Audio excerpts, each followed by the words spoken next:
Shalom, perkenalkan nama saya Erni Yolanda Situmorang. Saya prodi Manajemen Pendidikan Kristen dan di sini saya akan menjelaskan tentang mata kuliah Manajemen Pendidikan dan Pelatihan yang diampu oleh Ibu Marina Letara Nababan, MPD. Nah, terlebih dahulu saya akan menjelaskan apa itu manajemen pendidikan dan pelatihan. Jadi manajemen pendidikan dan pelatihan itu yaitu suatu pengelolaan yang mencakup dari perencanaan, pengorganisasian, pelaksanaan, dan evaluasi. Nah, di dalam manajemen pendidikan dan pelatihan ada tahap-tahap yang dilakukan, yaitu dari perencanaan sampai dengan ke evaluasi. Jadi manajemen pendidikan dan pelatihan ini yaitu suatu proses guna untuk mempergunakan teknik dan metode tertentu yang dimana dapat meningkatkan keterampilan ataupun dapat meningkatkan kinerja seseorang atau kinerja kita sendiri. Jadi teman-teman, beberapa minggu yang lalu kami melakukan diklat, yaitu diklatnya yang pertama pembuatan blog. Nah, dari kegiatan yang sudah kami lakukan dalam prodi manajemen pendidikan Kristen itu tahap demi tahap, sedikit demi sedikit saya mulai menulis di dalam blog. Nah, saya bisa menceritakan bagaimana perkuliahan saya dalam 1 semester ini. Saya bisa ceritakan di blog atau saya mendeskripsikan bagaimana kegiatan-kegiatan yang kami lakukan di kampus tersebut. Nah, bagaimana pula saya mengimplementasikan fungsi manajemen dalam kegiatan tersebut.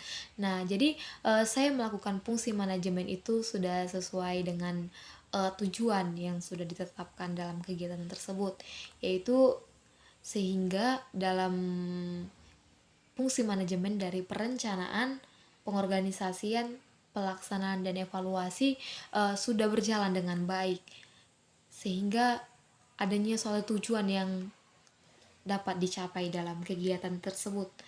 Nah, dari perencanaan kami merencanakan apa yang akan dilakukan, apa yang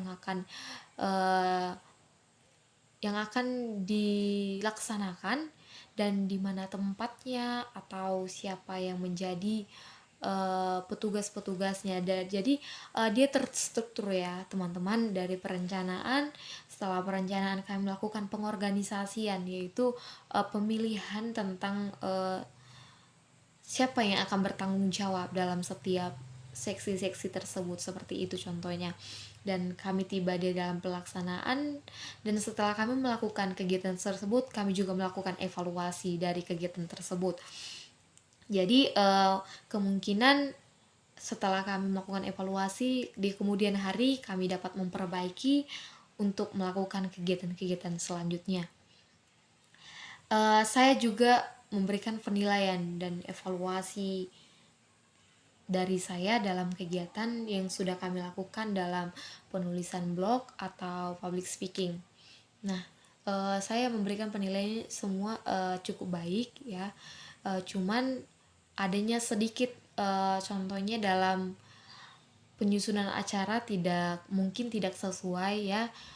Mungkin kami bisa lain waktu bisa lebih menghemat waktu atau bisa mengutamakan waktu sehingga tidak terjadi dalam penyusunan acara tersebut tidak ada yang tertinggal seperti itu.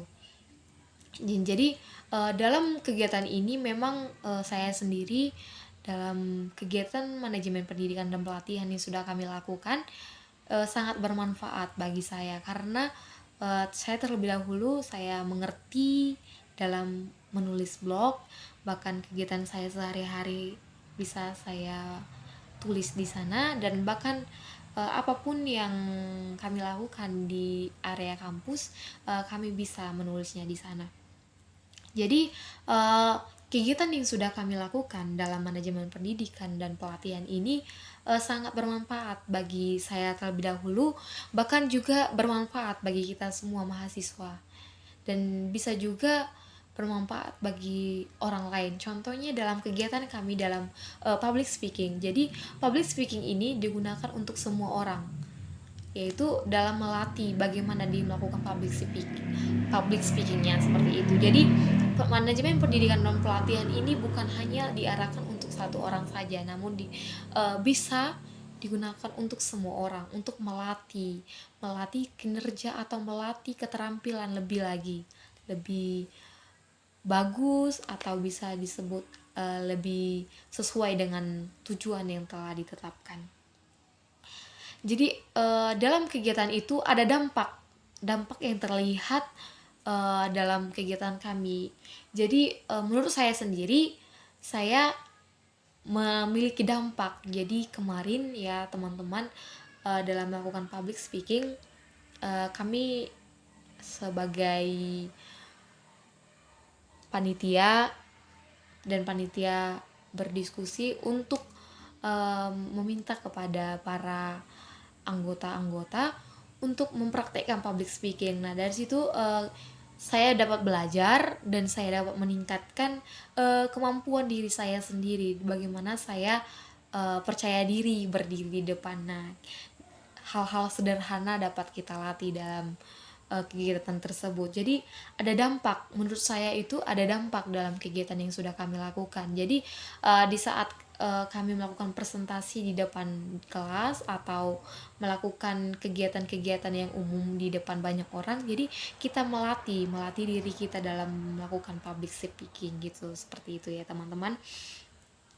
Dan saya merasa dalam mata kuliah manajemen pendidikan dan pelatihan ini sangat bagus dan sangat bermanfaat dilakukan di sekolah tinggi untuk meningkatkan keterampilan dan meningkatkan kinerja dalam pendidikan dan pelatihan sebagai kami mahasiswa.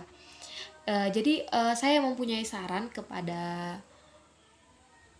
terlebih dahulu ibu dosen yang akan mengampu manajemen pendidikan dan pelatihan. Ini sangat bagus dilakukan kalau bisa di dalam kegiatan-kegiatan tersebut semakin adanya peningkatan dari kami sebelumnya mungkin adanya kesalahan-kesalahan yang mungkin masih kami lakukan. Nah, dari semakin semester naik, peningkatan itu semakin ada. Jadi kegiatan itu semakin meningkat. Jadi banyak pengetahuan yang didapat oleh mahasiswa tersebut, sehingga dapat melatih bagaimana kita memimpin dalam suatu kegiatan tersebut.